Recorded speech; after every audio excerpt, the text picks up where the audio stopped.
Hey, what's going on, everybody? Welcome back to the channel or podcast, depending on however you are listening. My name is Jacob Restituto, and I'm a musician from Northport, New York. And today, we have an absolute pleasure of having Anthony J, all the way from California, here with me today. Thank you so much, Anthony, for taking the time, man. Thanks for having me. Yeah, it's going to be cool. Yeah, absolutely. So, I did a little research. You have quite the list of things that you've done in your career, and it is pretty impressive. But for the people that are not familiar with who you are, can you kind of give a little backstory, on you in the music industry, and then we're going to go even further into how you got into the music industry. Sure. I mean, I guess, I always hate blowing my own horn. So it's like, I always, I've got a Spotify playlist, which I could share with you. It's got about 500 tracks, 40 hours straight of music that I've written, produced, and mixed and stuff. And it's pretty crazy. So people use it for road trips and stuff like that. That's so cool. And I'd love to share that. And, I post every day on my Instagram, which is like, I'm always showing people, the gear and the tools that I use and how to just I'm very experimental by nature. And that's sort of where I came from. I grew up, kind of into like Frank Zappa and Genesis and Yes and prog rock and jazz and all that stuff. So it's like, and then I slowly turned it into, it's a kind of a really long story, but I started off programming a Linn drum machine, which was in the mid 80s. That was like replacing all the drummers. So all the drummers were running around furious. And then I'm like, if I get a Linn drum, then I can just start programming it, and that was my beginning. And then, you flash forward like 10 or 15 years and I'm in London working with Duran Duran, sitting with Prince and Simon Le Bon talking about the Linn drum machine at the Brit Music Awards. I think it was 97. So it's like there's so much in between that, like sleeping under a grand piano for 6 years, it's a convoluted, long, involved story, but I'm here to, answer your questions. And I love it. I appreciate you taking the time, man. I very much appreciate it. So yes, that is the perfect segue into the next topic. Is I want to hear some of those stories from all the way from hanging out with Prince at the Brits, but also from sleeping under the piano, because people often will see that top of the mountain moment without seeing, the hours of preparation to climb Mount Everest. Not only before you even get to Mount Everest to climb it, you have this preparation before you even get there, right? So I'd love to hear some of both aspects of the story. Sure. Like I started off working at a recording studio down in Hanson, Mass, which is kind of towards Cape Cod. And they were super nice people, Fred and Pat Danner. They had a studio there, and a pretty well-known engineer was Bob St. John.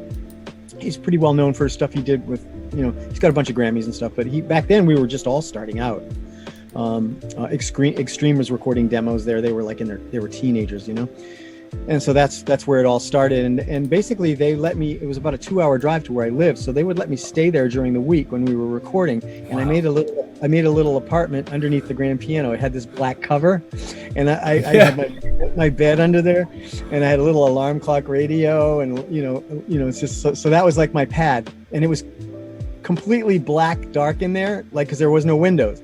So you never knew, when you would wake up to the sound of a band coming through the door with big Dunkin' Donuts coffees, and you'd be like, oh God, here we go. Oh man. First of all, the hysterical part about that is, first of all, the fact that you slept under the piano, but the hysterical cultural thing that you just referenced that only people in the Northeast would understand is that, like, Massachusetts is the Dunkin' Donuts. they started hitting LA. There's one in Santa Monica, and there's one actually on my way to work in Encino. Yeah, absolutely. Well, but they're all over. So I'm from New York, Long Island, actually, and they're all over. But Dunkin' Donuts is a religion in the Northeast. It's so funny how that you just referenced that cultural aspect. But I love that, man. I love the story of that, because you have some, like you said, even in the brief intro, which I kind of want you to blow a little more smoke, because I'm giving you the opportunity. But you've worked with some really cool names, like you just said. You were speaking with Prince and Duran Duran, but you've also worked with Elton John. You've also worked on one of my favorite movies, which would be Twilight. So really cool stuff. But it all kind of starts from you sleeping under a piano, and people see all the accolades and want all the accolades, but you also got to be willing to put in the 6 years of sleeping under a piano. Yeah, just countless hours for very little money, all that. That's part of the journey. That's exactly. But those were wonderful times. I have great memories of that. Couldn't agree more. If you love it and you have that, like, see, that's a great point, because if you love what you do and you're loving the process, the fact that you're even in the studio, you're pumped to be there. Exactly. And it's like, it's one of these things, like, if you have that gene, you have no choice. It's what you, it's just what you do. It's like, I worked at another studio before that, just getting coffee and sandwiches. And that's where my first, I ran into Vinnie Vincent from the group Kiss at the time, was working on his first solo album. Wow. And that was even before that. And that was like being a runner, which is like the lowest, but it's like, you got to start somewhere, and really in the studio, business, there's really no shortcut. Most people start as a runner, then they become an assistant, and then they start engineering, and you know what I mean. I don't know of any shortcuts. I mean, there are people that get lucky along the way, and suddenly they have like a top 10 album out of nowhere. But it's definitely not the it's the exception, not the rule. Yeah, absolutely.